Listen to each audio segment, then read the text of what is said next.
नमस्कार। सभी का मेरे YouTube चैनल रोचक हिंदी संसार में स्वागत है।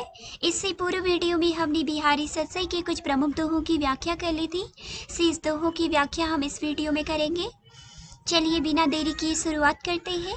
छोटी न सिसुता के झलक झलकियो जो मुनु अंग, दीपत देह दोहुन मिली दीप्ति तापता रंग।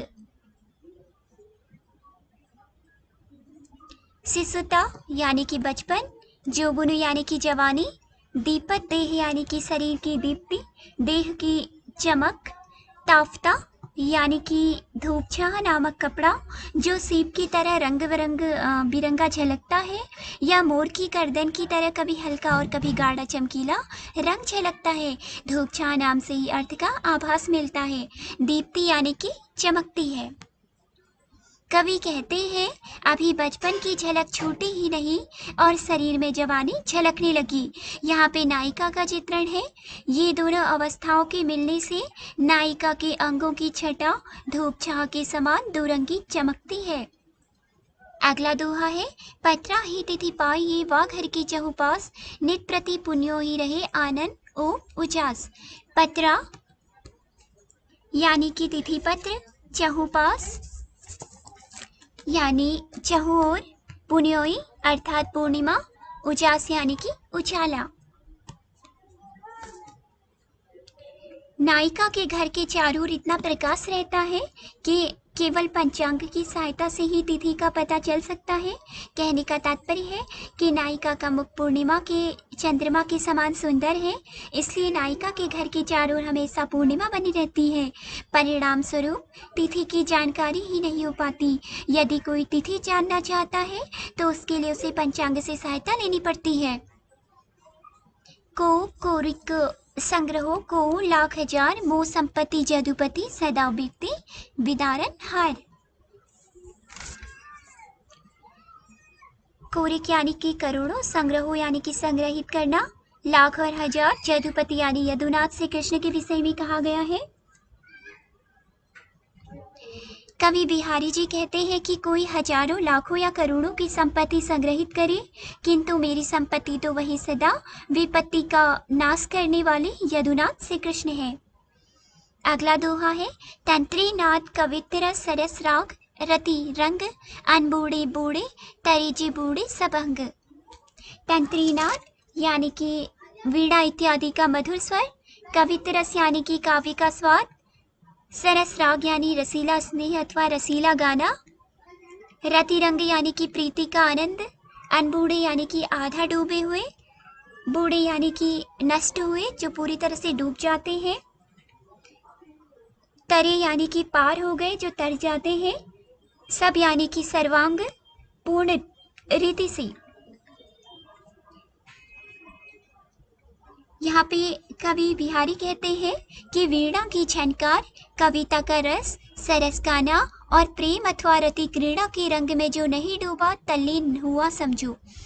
कि यह समझना चाहिए कि वह डूब गया है, अर्थात उसने अपना जीवन नष्ट कर लिया, और जो उसमें सर्वांग डूब गया, एकदम गर्क हो गया, समझो कि वह तर गया, पार हो गया, इस जीवन का यथार्थ फल पा गया।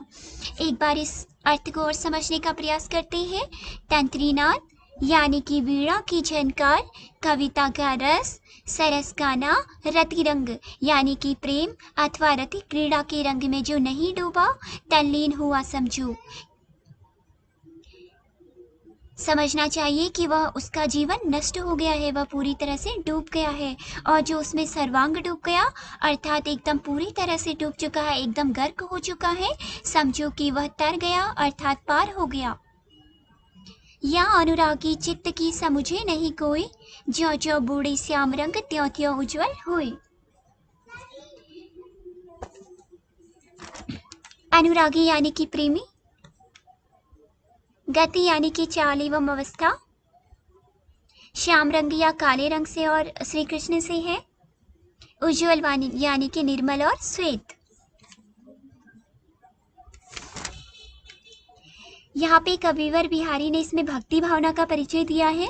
कवि श्री कृष्ण की महिमा का वर्णन करते हुए कहते हैं कि इस प्रेमी मन की विलक्षण दशा को कोई नहीं समझ सकता।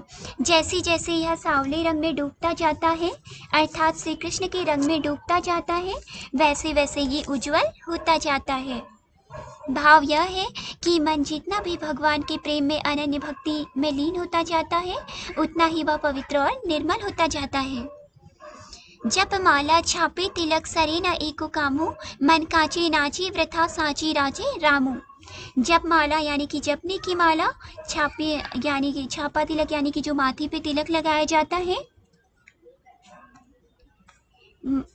साचे यानी कि सच्ची भक्ति वाले से इसका तात्पर्य है। रांची यानी कि रंजित होता है, प्रसन्न होता है।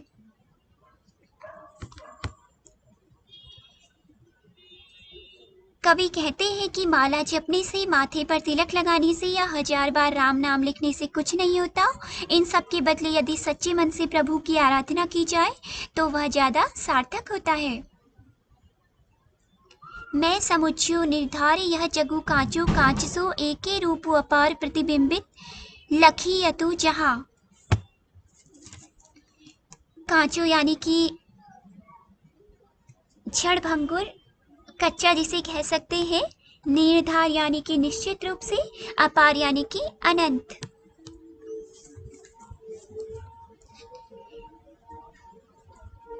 कवि कहते हैं कि मैंने तो इस संसार को कांच के समान कच्चा और नश्वर समझा था, लेकिन इस सृष्टि के विविध रूप में एक ही तत्व के अनेक रूप झलकते हैं। ब्रह्मज्ञानी और अद्वैतवादी कहता है कि मैंने तो यह समझा था कि वह संसार कच्चे कांच के समान है, जिसमें एक ही ईश्वर का रूप अनंत रूपों में प्रतिबिंबित होता है, अर्थात सृष्टि के समस्त पदार्थ एक ही ईश्वर के अनंत रूप हैं। कनक कनकते 100 गुनी मादकता अधिकाय, उहे खाई बौराय जग इहे पाए बौराय।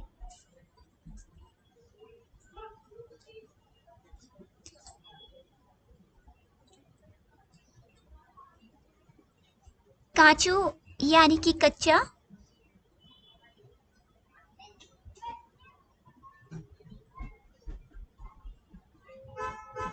यहाँ पे कनक कनक का अर्थ धतूरा और सोने से लिया गया है, मादकता है उन्मत्त होने का नाम। इसके अतिरिक्त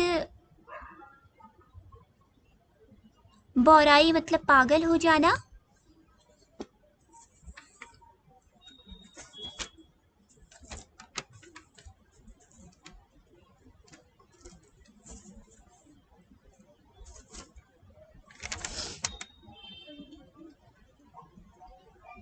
कवि कहते हैं कि सोने की मादकता धतूरे से भी 100 गुनी ज्यादा है।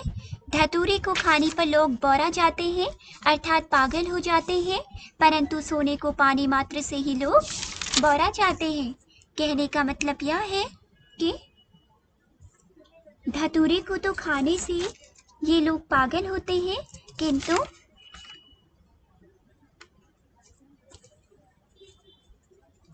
सोने को पाने मात्र से ही ये लोग बौरा जाते हैं, अर्थात पागल हो जाते हैं।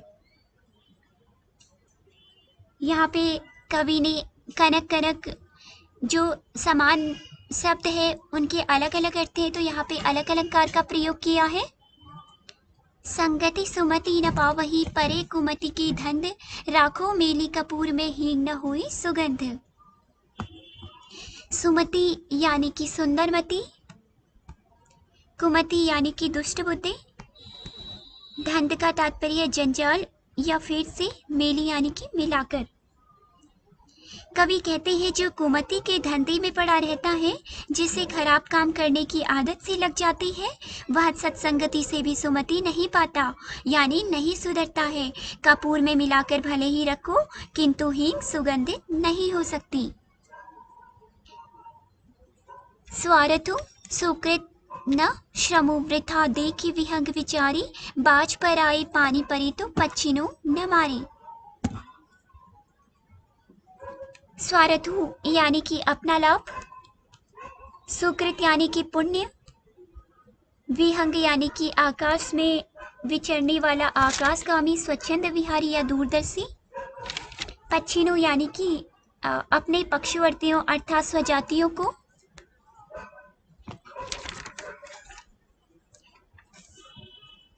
हिंदू राजा शाहजहां की ओर से हिंदू राजाओं से युद्ध किया करते थे। यह बात बिहारी कवि को अच्छी नहीं लगती थी, तो वे कहते हैं, बाज को संबोधित करते हुए कहते कि हे बाज, दूसरे व्यक्तियों के अहम की तुष्टि के लिए तुम अपने पक्षियों अर्थात हिंदू राजाओं को मत मारो, विचार करो, क्योंकि इससे न तो तुम्हारा कोई स्वार्थ सिद्ध होता है, न यह शुभ कार्य है, तुम तो अपना श्रम ही व्यर्थ कर देते हो। नर की अरु नन्नीर की गति एक एक करी जोई, जेतो नीचो भेद चली तेतो ऊंचो हुए।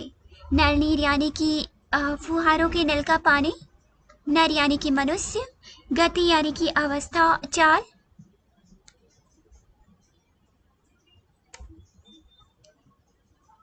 नर अर्थात मनुष्य और नलनीर नल का पानी दोनों की गति अंजाम एक सा होता है।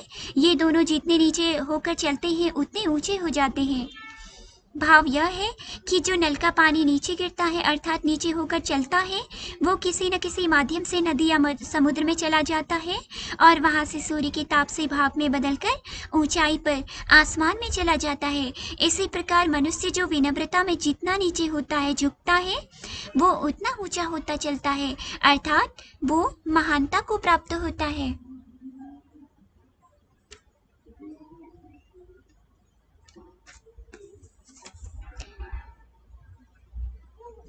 दृग ऊर्छट टूटत कुटुंब, जुरत चतुर्चित प्रीति, परथि गांठी दुर्जन, ये दई नहीं रीति। दृग यानी कि आंख, ऊर्छत यानी उलझती है, टूटत कुटुंब यानी कि सगे संबंधी छूट जाते हैं, जुरत यानी कि जुड़ता है, जुड़ता है, हिये यानी हृदय, दई यानी ईश्वर और नई यानी अनोखी। कवि कहते हैं कि उलझते हैं नेत्र, टूटता है कुटुंब, प्रीति जुड़ती है चतुर के चित्त में और गांठ पड़ती है दुर्जय के हृदय में। हे ईश्वर, प्रेम की यह कैसी अनोखी रीति है। साधारण नियम यह है कि जो उलझेगा वही टूटेगा, जो टूटेगा वही जोड़ा जाएगा और जो जोड़ा जाएगा उसी में गांठ पड़ेगी, किंतु यहाँ सब उल्टी बातें हैं और ये उल्टी होने पर भी सत्य है। यह दोहा बिहारी के सर्वोत्कृष्ट दोहों में से एक है। एक बार फिर इसका अर्थ पढ़ते हैं। कवि कहते हैं कि नेत्र उलझते हैं, टूटता कुटुंब है, प्रीति जुड़ती है चतुर के चित्त में और गांठ पड़ती है दुर्जन के हृदय में। हे ईश्वर, प्रेम की यह अनोखी रीति कैसी है।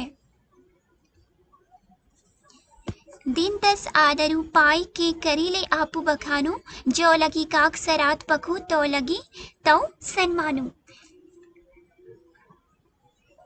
सरात पखु यानी कि पितृपक्ष जिसे कहा जाता है श्राद्ध पक्ष, समानु यानी कि समान और आदर।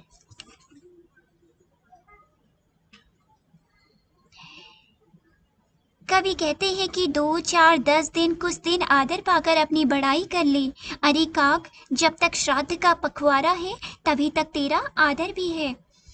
यहाँ पे कवि बिहारी कौवे को संबोधित करते हुए कहते हैं कि हे कौवे, 2, 4 दिन जितने भी दिन है तू आदर पाकर अपनी बड़ाई कर ले। रे कौवे, जब तक श्राद्ध का पखवाड़ा है तभी तक तेरा आदर है।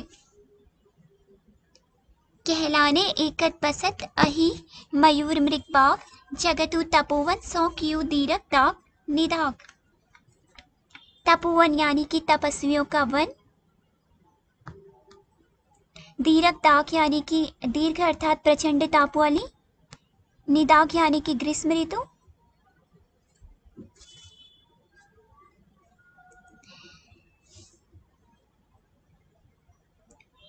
कवि कहते हैं कि परस्पर कट्टर शत्रु होने पर भी सर्प और मयूर तथा हिरण और बाघ किस लिए गर्मी से व्याकुल होकर एकत्र व्यास करते हैं, एक साथ रहते हैं। ग्रीष्म की कठोर गर्मी ने संसार को तपोवन सा बना दिया है। इस दोहे के प्रथम चरण में एक खूबी है, इसमें प्रश्न और उत्तर दोनों हैं। प्रश्न है कि सर्प और मयूर तथा मृग और बाघ किस लिए एकत्र बसते हैं। उत्तर है, गर्मी से व्याकुल होकर तपोवन में सभी जीव जंतु आपस में स्वाभाविक वैर भाव भूलकर एक साथ रहते हैं। चिर जीवो चोरी जुरे क्यों न स्नेह गंभीर, को घटी एवरस भानुजा वे हलदर के वीर। चिर जीवो यानी सदा जीवित रहो, जोड़ी जुड़े यानी जोड़ी बनी रहे, स्नेह यानी कि प्रेम। वृषभानुजा का अर्थ है वृषभ प्लस अनुजा, अर्थात वृषभ यानी बैल की बहन, अनुजा गाय। वृषभान प्लस जा अर्थात वृषभानु राजा की पुत्री राधा। हलधर, हल प्लस धर अर्थात बैल। बलराम जी को भी हलधर कहा जाता है।